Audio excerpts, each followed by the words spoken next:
obiettivi sono quelli che si prefigge la Regione Sardegna, ossia avvicinare le esigenze della formazione delle aziende del territorio, individuando degli interventi che possano permettere alle aziende di essere più competitive in un mercato in evoluzione. Dunque l'obiettivo è cercare di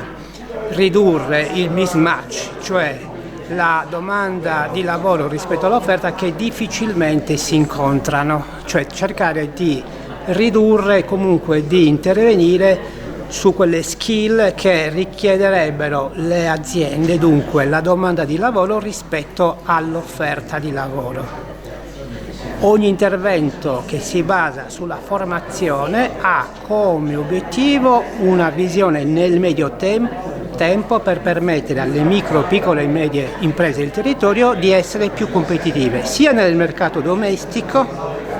che nel mercato nazionale o eventualmente, se fosse possibile, anche internazionale.